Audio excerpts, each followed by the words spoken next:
Lingkungan telah diciptakan oleh Tuhan untuk makhluk hidup agar dimanfaatkan dengan sebaik-baiknya. Sebagai manusia, pastinya kita hidup berdampingan dengan lingkungan. Namun, pada saat ini, lingkungan sudah mulai tercemar dan rusak, maka seluruh makhluk hidup akan merugi. Kita ketahui bahwa lingkungan berada dalam kondisi yang krisis, terlihat dari semakin banyaknya permasalahan lingkungan hidup di sekitar kita. Krisis lingkungan hidup menjadi titik perhatian saat ini. Tetapi, manusia terus saja bersifat arogan dalam memperlakukan alam dan lingkungan.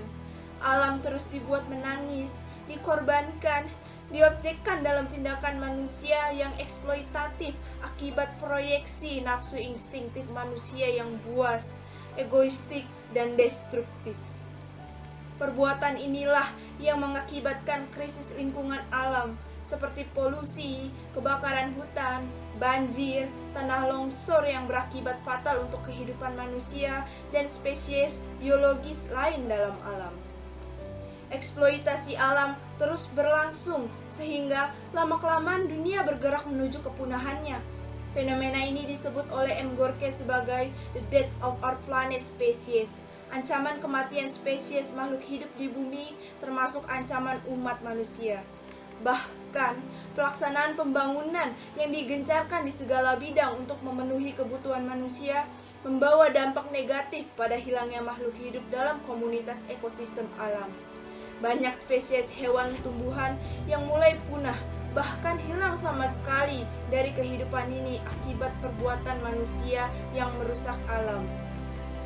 Fakta miris menunjukkan bahwa 40% areal hutan Indonesia hilang akibat pembukaan lahan sebagai ladang bisnis, sehingga areal hutan di hampir semua daerah di Indonesia berkurang dari tahun ke tahun. Masih segar diingatan kita tentang kebakaran dan pembalakan hutan yang seringkali terjadi di Indonesia. Hasil investigasi yang dilakukan oleh Forensik Arsitektur dan Greenpeace mengungkapkan bahwa perusahaan asing asal Korea Selatan telah melakukan pembakaran hutan untuk membuka lahan perkebunan kelapa sawit yang telah dilakukan sejak tahun 2011 hingga 2016. Perilaku membakar hutan menjadi lumrah dalam pembukaan lahan industri baru. Ditambah lagi dengan praktik penambangan liar sporadis di berbagai tempat mendatangkan berbagai masalah serius bagi lingkungan alam. Data lain menunjukkan luas areal hutan di Pulau Jawa semakin berkurang dan kini hanya tersisa 11% saja, sehingga berpotensi melahirkan bencana ekologis tanah longsor dan banjir bandang. Areal hutan di Kalimantan pun semakin sedikit karena banyak perusahaan asing dan domestik membuka lahan pertambangan baru dan lahan perkebunan kelapa sawit untuk tujuan bisnis tanpa memperhatikan keseimbangan ekologis. Polusi yang diakibatkan dari kebakaran hutan mengakibatkan efek rumah kaca. Efek rumah kaca juga semakin diperparah dari polusi kendaraan dan pabrik-pabrik. Perubahan iklim semakin terasa, dapat dilihat dari meningkatnya suhu di bumi, mencairnya es di kutub bumi, dan meningkatnya permukaan air laut. Krisis lingkungan yang diakibatkan perbuatan manusia juga berasal dari sikap ketidakpedulian manusia terhadap lingkungan sekitarnya. Pertumbuhan penduduk meningkatkan intensitas kegiatan industri untuk memenuhi kebutuhan manusia yang konsumtif, dan akhirnya menghasilkan bertonton limbah setiap tahunnya. Limbah-limbah ini mencemari sungai, tanah, dan laut, dan merusak ekosistem. Lalu, apa yang kita dapat? Kerugian. Kegiatan manusia menyebabkan krisis lingkungan, akhirnya merugikan manusia itu sendiri. Lalu, apa yang dapat kita lakukan?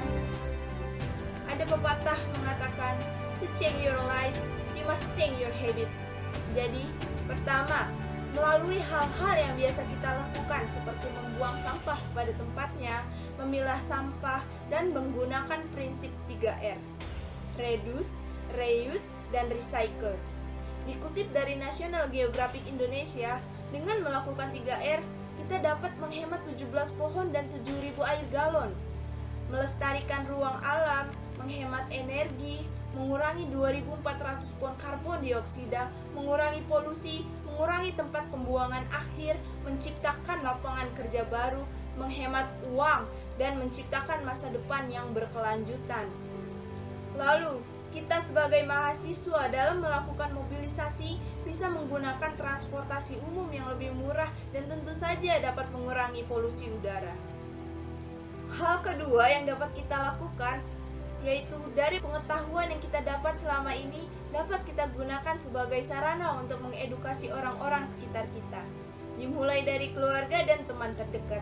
Kita dapat memberitahu mereka bahwa krisis lingkungan yang terjadi saat ini dapat membahayakan keberlangsungan kehidupan di bumi.